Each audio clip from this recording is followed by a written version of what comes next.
Punjab youth Congress ਦੀ ਗੱਲ ਕਰੀਏ ਤੇ ਇੱਕ ਮੁਹਿੰਮ ਉਲੀਕਣ ਵਾਲੇ ਨੇ ਜਿਹਦੇ ਵਿੱਚ ਪਿੰਡਾਂ ਦੇ ਵਿੱਚ ਜਾ ਕੇ ਜਿਹੜੇ ਪਿੰਡ ਵਾਸੀ ਹੈ ਉਹਨਾਂ ਤੋਂ ਲੈਟਰ ਲਿੱਤੇ ਜਾਣਗੇ ਔਰ ਇਹ ਲੈਟਰ ਜਿਹੜੇ ਨੇ ਸ਼੍ਰੀ ਅਕਾਲ ਤਖਤ ਸਾਹਿਬ ਦੇ ਜਥੇਦਾਰ ਨੂੰ ਭੇਜੇ ਜਾਣਗੇ।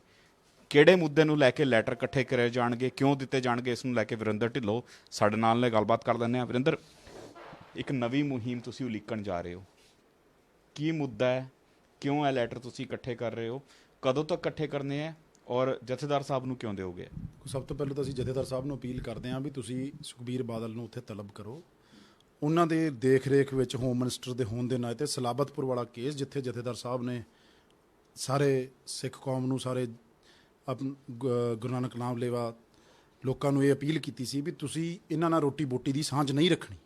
ਉਹਦੇ ਬਾਵਜੂਦ ਤੁਸੀਂ 2009 ਦੇ ਵਿੱਚ ਇਹਨਾਂ ਦੀ ਮਦਦ ਕੀਤੀ। ਤੁਸੀਂ ਪਹਿਲਾਂ ਇਨਵੈਸਟੀਗੇਸ਼ਨ ਵਧੀਆ ਚੱਲ ਰਹੀ ਸੀ 2007 ਤੋਂ ਲੈ ਕੇ 2009 ਤੱਕ।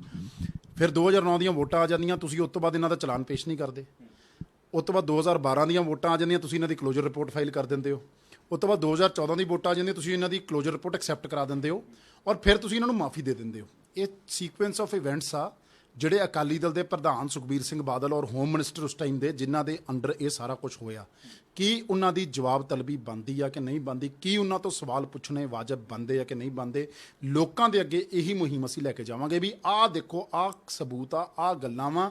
ਕੀ ਇਹੋ ਜਿਹੇ ਲੋਕਾਂ ਨੂੰ ਜਿਨ੍ਹਾਂ ਨੂੰ ਤੁਸੀਂ ਸਰਕਾਰ ਨੇ ਰਾਜ ਭਾਗ ਦਿੱਤਾ ਸੀ, ਕੀ ਇਹ ਬੰਦੇ ਜੋ ਸੋ ਕਾਲਡ ਪੰਥਕ ਆਪਣੇ ਆਪ ਨੂੰ ਕਹਿੰਦੇ ਆ, ਕੀ ਇਹ ਵਾਕਈ ਇਹ ਉਹਦੇ ਨਾਲ ਕੋਈ ਤਾਲਮੇਲ ਰੱਖਦੇ ਸੀ? ਕੀ ਇਹ ਵਾਕਈ ਉਸ ਗੱਲ ਦੇ ਵਿੱਚ ਕਿਤੇ ਆਪਣਾ ਇਹਨਾਂ ਦਾ ਜ਼ੋਰ ਸੀਗਾ? ਸੋ ਸਾਡੀ ਇਹੀ ਕੋਸ਼ਿਸ਼ ਆ ਨੌਜਵਾਨਾਂ ਕੋਲ ਜਾ ਕੇ ਉਹਨਾਂ ਦੇ ਅੱਗੇ ਸਵਾਲ ਰੱਖਣੇ ਔਰ ਉਹਨਾਂ ਨੂੰ ਚਿੱਠੀਆਂ ਦੇਣੀਆਂ। ਜਿਹਨੇ ਨੌਜਵਾਨਾਂ ਨੂੰ ਇਹ ਠੀਕ ਲੱਗਦੀ ਹੋਊਗੀ ਉਹਨਾਂ ਦੇ ਸਾਈਨ ਕਰਾ ਕੇ ਅਸੀਂ ਇਹ ਚਿੱਠੀਆਂ ਅਕਾਲ ਤਖਤ ਜਥੇਦਾਰ। ਲਫ਼ਜ਼ਾਂ ਦੇ ਵਿੱਚ ਗੱਲ ਕਰੀਏ, ਕਿਹੜੇ ਮਾਮਲੇ ਦੀ ਗੱਲ ਕਰ ਰਹੇ ਹੋ, ਕਿਸ ਦੇ ਨਾਲ ਸਾਂਝ ਦੀ ਗੱਲ ਕਰ ਰਹੇ ਹੋ ਔਰ ਕਿਉਂ ਸੁਖਬੀਰ ਬਾਦਲ ਨੂੰ ਤਲਬ ਕੀਤਾ ਜਾਏ, ਕੀ ਸ਼ਮੂਲੀਅਤ ਸੀ ਉਸ ਦੀ ਇਸ ਮਾਮਲੇ ਦੇ ਵਿੱਚ? ਸਾਫ਼ ਸਪਸ਼ਟ ਗੱਲ ਇਹ ਆ, ਡੇਰਾ ਸੱਚਾ ਸੌਦਾ ਵਾਲਾ ਵਿਵਾਦ ਜਿਹੜਾ ਹੈਗਾ ਵਾ, ਇਹ ਆਪਣਾ ਬਾਬਾ ਰਾਮ ਰਹੀਮ ਜਿਹੜਾ ਇਹਨਾਂ ਦਾ ਸੋ ਕਾਲਡ ਹੈਗਾ ਵਾ, ਜੋ ਇਹਨੂੰ ਇਹ ਪਤਾ ਨਹੀਂ ਵੱਖ-ਵੱਖ ਨਾਵਾਂ ਤੋਂ ਜਾਣਦੇ ਆ, ਉਹਨਾਂ ਨੇ 2007 ਦੇ ਵਿੱਚ ਜਦੋਂ ਗੁਰੂ ਗੋਬਿੰਦ ਸਿੰਘ ਜੀ ਦੇ ਪੋਸ਼ਾਕ ਪਾ ਕੇ ਉੱਥੇ ਸਲਾਬਤਪੁਰ ਦੇ ਵਿੱਚ ਸਿੱਖ ਧਰਮ ਦੇ ਵਾਂਗੂ ਉਹਨੂੰ ਕਾਪੀ ਕਰਕੇ ਆਪਣੇ ਆਪ ਨੂੰ ਇਸ ਰੂਪ ਵਿੱਚ ਧਾਰਿਆ। ਜਿਵੇਂ ਤੁਸੀਂ ਵੇਖੋ, ਅਸੀਂ ਸਿੱਖ ਧਰਮ ਦੇ ਵਿੱਚ ਕਿਵੇਂ ਆਪਾਂ 5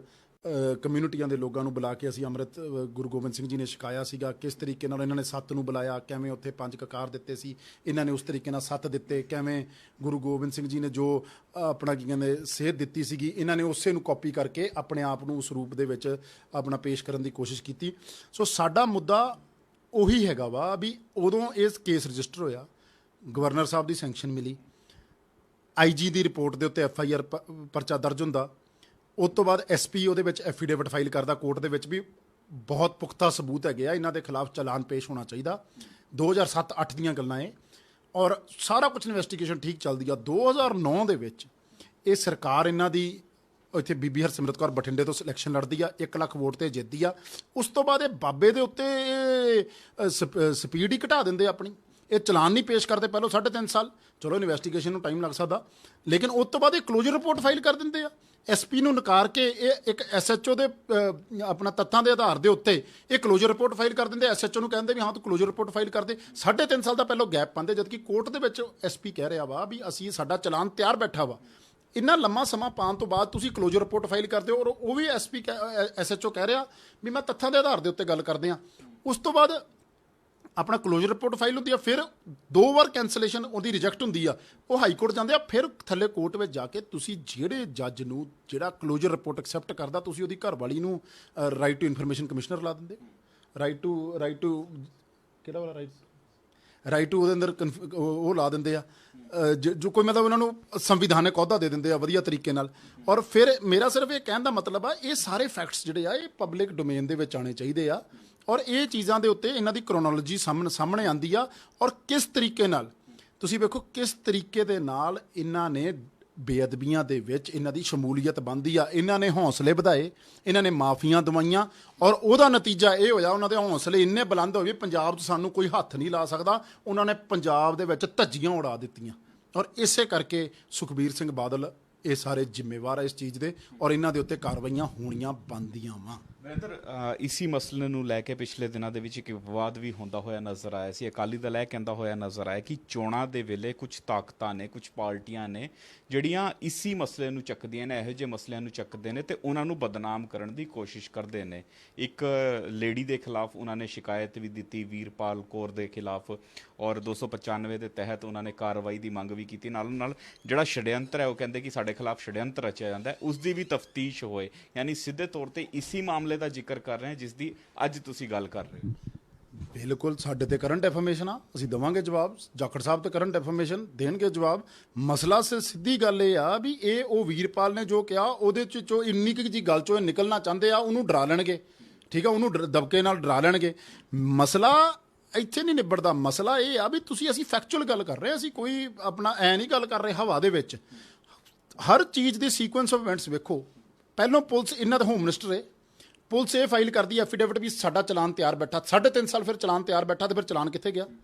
ਤੁਸੀਂ ਉਸ ਤੋਂ ਬਾਅਦ ਕਲੋਜ਼ਰ ਰਿਪੋਰਟ ਫਾਈਲ ਕਰ ਦਿੰਦੇ ਹੋ। ਤੁਹਾਨੂੰ ਸਾਰਿਆਂ ਨੂੰ ਪਤਾ, ਸਾਰੇ ਪੰਜਾਬ ਨੂੰ ਪਤਾ ਵੀ ਉੱਥੇ ਸੈਂਟੀਮੈਂਟ ਭੜਕਾਏ ਗਏ। ਸਰਕਾਰੀ ਵਕੀਲ ਆ ਕੇ ਉੱਥੇ ਇਹ ਕਹਿੰਦਾ ਵੀ 295 ਬਣਦੀ ਨਹੀਂ। ਪਹਿਲਾਂ ਤੁਸੀਂ ਗਵਰਨਰ ਦੀ ਸੈਂਕਸ਼ਨ ਲੈਂਦੇ ਹੋ, ਆਈਜੀ ਦੀ ਰਿਪੋਰਟ ਬਣਦੀ ਆ, ਉਹਦੇ ਤਹਿਤ ਤੁਸੀਂ 295 ਉਹਦੇ ਵਿੱਚ ਵਾਧਾ ਕਰਦੇ ਹੋ, ਡੀਡੀਆਰ ਉਹ ਹੁੰਦੀ ਆ, ਸਾਰਾ ਕੁਝ ਸਟੈਪ ਬਾਏ ਸਟੈਪ ਹੁੰਦਾ। ਤੁਸੀਂ ਇੱਕ ਝਟਕੇ ਦੇ ਵਿੱਚ ਹੀ ਸਾਰਾ ਕੁਝ ਉਡਾ ਦਿੰਦੇ ਹੋ। ਤੇ ਫਿਰ ਆਪਣਾ ਕਹਿੰਦੇ ਹੁਣ ਇਹਨਾਂ ਗੱਲਾਂ ਨੂੰ ਐਵੇਂ ਗੋਲਮੋਲ ਕਰਕੇ ਵੀ ਸਾਨੂੰ ਬਦਨਾਮ ਹੋਰ ਕੀ ਕਹਿਣ। ਮੰਨਣ ਤੋਂ ਤਾਂ ਰਹੇ, ਇਹਨਾਂ ਨੇ ਮੰਨਣਾ ਹੀ ਨਹੀਂ, ਕਿਉਂਕਿ ਸਬੂਤ ਸਾਹਮਣੇ ਆ, ਸਾਰਾ ਕੁਝ ਸਾਹਮਣੇ, ਫਿਰ ਵੀ ਨਹੀਂ ਮੰਨਦੇ। ਇੱਕ ਵਾਰ ਤਾਂ ਦੱਸਣ ਵੀ ਉਹ ਅੱਜ ਤੱਕ ਸਲਾਬਤਪੁਰ ਤੇ ਬੋਲੇ ਕਦੀ? ਅੱਜ ਤੱਕ ਕਦੀ ਬੋਲੇ ਵੀ ਸਲਾਬਤਪੁਰ ਕੇਸ ਕਿਉਂ ਬੰਦ ਹੋਇਆ? ਅੱਜ ਤੱਕ ਕਦੀ ਜਵਾਬਦੇਹੀ ਆਈ ਵੀ ਸਲਾਬਤਪੁਰ ਉਹ ਕੋਰਟ ਚ ਕਿਵੇਂ ਆ? ਬਈ ਤੁਸੀਂ ਹੋਮ ਮਿਨਿਸਟਰ, ਤੁਹਾਡੇ ਅਫਸਰ, ਤੁਹਾਡੇ ਬਿਨਾਂ ਪੱਤਾ ਨਹੀਂ ਹਿਲਦਾ ਸੀਗਾ, ਫਿਰ ਉਹ ਕੇਸ ਕਿਵੇਂ ਬੰਦ ਹੋ ਗਿਆ? ਤੁਸੀਂ ਉਹਦਾ ਜਵਾਬ ਦਿਓ, ਉਹਦੀ ਜਵਾਬਦੇਹੀ ਕਰੋ, ਲੋਕਾਂ ਨੂੰ ਸਾਹਮਣੇ ਸਪਸ਼ਟੀਕਰਨ ਦਿਓ ਵੀ ਤੁਸੀਂ ਕਿਉਂ ਬੰਦ ਹੋਣ ਦਿੱਤਾ।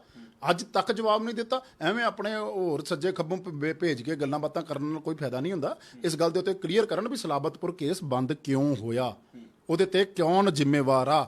ਔਰ ਅਸੀਂ ਜਥੇਦਾਰ ਸਾਹਿਬ ਨੂੰ ਵੀ ਇਹੀ ਪੁੱਛਦੇ ਹਾਂ ਵੀ ਜਥੇਦਾਰ ਸਾਹਿਬ, ਤੁਸੀਂ ਜਦੋਂ ਇਹਨਾਂ ਨੇ ਰੋਟੀ ਬੋਟੀ ਦੀ ਸਾਂਝ ਕਹੀ ਸੀ ਵੀ ਨਾ ਹੋਵੇ, ਉਹਦੇ ਬਾਵਜੂਦ, ਪਰਚਾ ਦਰਜ ਹੋਣ ਦੇ ਬਾਵਜੂਦ ਉਹ ਕੇਸ ਵਿੱਚੋਂ ਕਿਵੇਂ ਬੰਦ ਹੋ ਗਿਆ? ਇਹ ਵੱਡਾ ਸਵਾਲ ਆ ਲੋਕਾਂ ਵਾਸਤੇ, ਪੰਜਾਬ ਵਾਸਤੇ।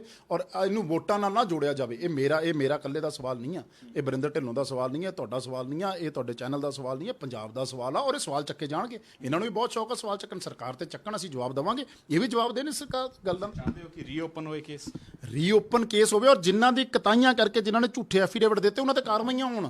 ਉਹ ਅਫਸਰਾਂ ਨੂੰ ਕਟਘਰੇ 'ਚ ਖੜਾ ਕਰਨਾ ਚਾਹੀਦਾ, ਉਹਨਾਂ ਤੇ ਇਨਕੁਆਇਰੀ ਹੋਣੀ ਚਾਹੀਦੀ, ਉਹਨਾਂ ਤੋਂ ਪੁੱਛਣਾ ਚਾਹੀਦਾ ਵੀ ਤੁਹਾਨੂੰ ਕਿਹੜੇ ਅਫਸਰਾਂ ਨੇ ਕਿਹਾ ਸੀਗਾ ਬੰਦ ਕਰਨ ਨੂੰ, ਕਿਹੜੇ ਅਫਸਰਾਂ ਨੇ ਤੁਹਾਨੂੰ ਝੂਠੇ ਐਫੀਡੇਵਿਟ ਦਵਾਏ। ਇਹਦੇ ਤੇ ਜਾਂਚ ਹੋਣੀ ਚਾਹੀਦੀ ਹੈ। ਡੀਜੀਪੀ ਨੂੰ ਕੋਈ ਲੈਟਰ ਲਿਖ ਰਹੇ ਹੋ? ਉਸ ਨੂੰ ਡੀਜੀਪੀ ਸਾਹਿਬ ਨਾਲ ਬਿਲਕੁਲ ਫੈਕਟਸ ਦੇ ਉੱਤੇ ਲੈਟਰ ਲਿਖ ਰਹੇ ਆ, ਫੈਕਟਸ ਦੇ ਉੱਤੇ ਗੱਲ ਕਰ ਰਹੇ ਆ, ਔਰ ਉਹਨਾਂ ਕੋਲ ਜਾ ਕੇ ਇਸ ਚੀਜ਼ ਦੀ ਜਵਾਬ ਮੰਗਾਂਗੇ। ਚਲੋ, ਸਿੱਧੇ ਤੌਰ ਤੇ ਅਗਰ ਇਸ ਮਸਲੇ ਦੀ ਗੱਲ ਕਰੀਏ ਤੇ ਹੁਣ ਇਸ ਮਸਲੇ ਨੂੰ ਲੈ ਕੇ ਇੱਕ ਮੁਹਿੰਮ ਸਿੱਧੇ ਤੌਰ ਤੇ ਪੰਜਾਬ ਯੂਥ ਕਾਂਗਰਸ ਜਿਹੜੀ ਉਹ ਸ਼ੁਰੂ ਕਰਨ ਵਾਲੀ ਹੈ। ਡੀਜੀਪੀ ਨੂੰ ਵੀ ਲੈਟਰ ਲਿਖਣ ਵਾਲੇ ਆ। ਵੇਖਣ ਵਾਲੀ ਗੱਲ ਰਹੇਗੀ ਕਿ ਅੱਜ ਐਲੀਗੇਸ਼ਨ ਜਿਹੜੇ ਇਹਨਾਂ ਨੇ ਸ਼੍ਰੋਮਣੀ ਅਕਾਲੀ ਦਲ ਦੇ ਆਗੂਆਂ ਤੇ ਲਾਏ, ਉਹ ਇਸ ਦਾ ਪਲਟਵਾਰ ਕਿਸ ਢੰਗ ਨਾਲ ਕਰਦੇ ਹੋਏ ਨਜ਼ਰ ਆਉਂਦੇ ਨੇ। ਕੈਮਰਾਮੈਨ ਦਵਿੰਦਰ ਸਿੰਘ ਦੇ ਨਾਲ ਵਿਨੀਤ ਕਪੂਰ, ANB ਨਿਊਜ਼, ਚੰਡੀਗੜ੍ਹ।